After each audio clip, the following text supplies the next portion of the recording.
بسم اللہ الرحمن الرحیم۔ معزز ناظرین اکرام، السلام علیکم ورحمۃ اللہ وبرکاتہ۔ نبی کریم صلی اللہ علیہ وسلم اپنے پیچھے رہ جانے والے صحابہ کو بلکہ قیامت تک آنے والے ہر صاحب ایمان کو اس بات کی بشارت دے گئے تھے کہ حوض کوثر پر ان کی نبی کریم صلی اللہ علیہ وسلم کے ساتھ ملاقات ہوگی۔ پھر جو لوگ تو کتاب و سنت پر قائم رہے تھے وہ آگے بڑھ کر اس حوض کے پانی سے فیض یاب ہوں گے، اور جنہوں نے کتاب و سنت کو چھوڑ کر من چاہی زندگی گزاری ہوگی انہیں حوض کوثر کے قریب آنے سے روک کر جہنم کی طرف لے جایا جائے گا۔ اور جب آپ صلی اللہ علیہ وسلم پوچھیں گے کہ ان کے ساتھ یہ سلوک کیوں کیا جا رہا ہے تو خدمت نبوی صلی اللہ علیہ وسلم میں عرض کیا جائے گا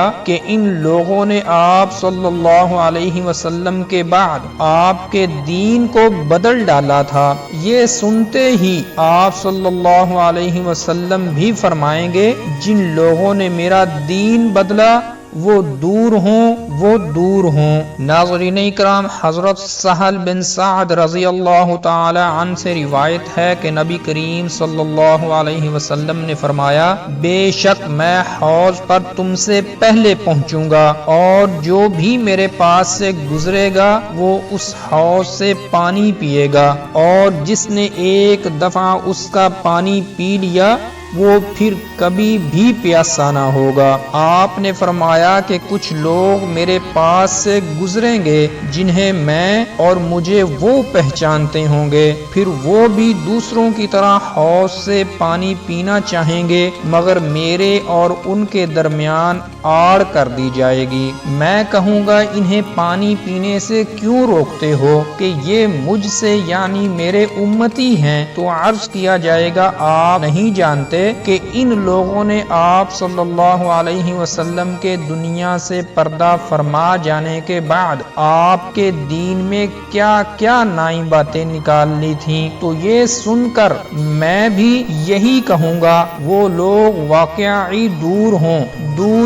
جنہوں نے میرے بعد میرے دین کو بدل ڈالا تھا۔ ناظرین اکرام، صحابہ اکرام کو نبی کریم سے بے حد محبت تھی اور وہ آپ کی ملاقات کے بے حد مشتاق رہتے تھے، اس لیے آپ صلی اللہ علیہ وسلم نے متعدد صحابہ کو بارہا اس بات کی بشارت دی اور ان کے ساتھ وعدہ کیا کہ روز محشر حوض کوثر پر ان کی آپ صلی اللہ علیہ وسلم کے ساتھ ملاقات ہوگی اور آپ ان کا وہاں انتظار فرما رہے ہوں گے۔ چنانچہ سیدہ اسماء بنت ابی بکر رضی اللہ عنہا کی حدیث میں آتا ہے کہ آپ صلی اللہ علیہ وسلم نے اپنے صحابہ اکرام کو ارشاد فرمایا، بے شک میں حوض پر ہوں گا اور انتظار کرتا ہوں گا کہ کون میرے پاس سے گزرتا ہے۔ معزز ناظرین، آپ صلی اللہ علیہ وسلم اس بات کا تذکرہ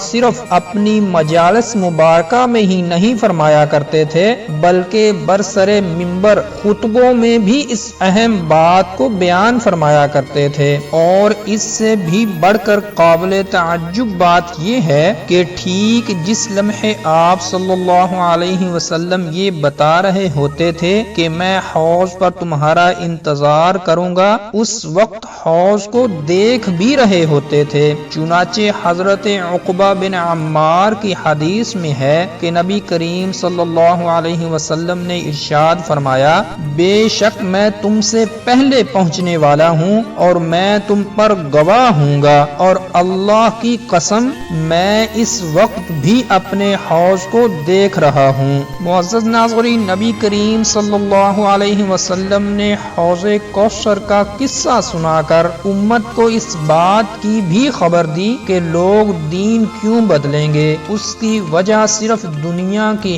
حرص اور اس کے حصول کی اندھی کوشش اور خواہش ہے کہ یہی نامبارک جذبہ لوگوں کو بغض، نفرت، حسد، انتقام اور ظلم پر ابھارے گا، اور اسی خواہش کے نتیجے میں خون ریزیاں، حرمتوں کی پامالی، حقوق کا استحصال ہوگا اور اخلاقی اقدار، شرم و حیا، سلوک و پاسداری، مروت و وفاداری اور شرافت و نجابت کے جنازے اٹھیں گے۔ ناظرین اکرام، اس حدیث اور قصے سے ہمیں یہ بات سمجھ آتی ہے کہ حوض کوثر کا پانی پینے کے بعد پھر کبھی پیاس نہ لگے گی، اور یہ سعادت انہیں ہی نصیب ہوگی جو دین حق پر مستقیم رہیں گے۔ حوض کوثر کے وجود پر ایمان لانا واجب ہے، کیونکہ 30 سے زائد صحابہ سے مروی احادیث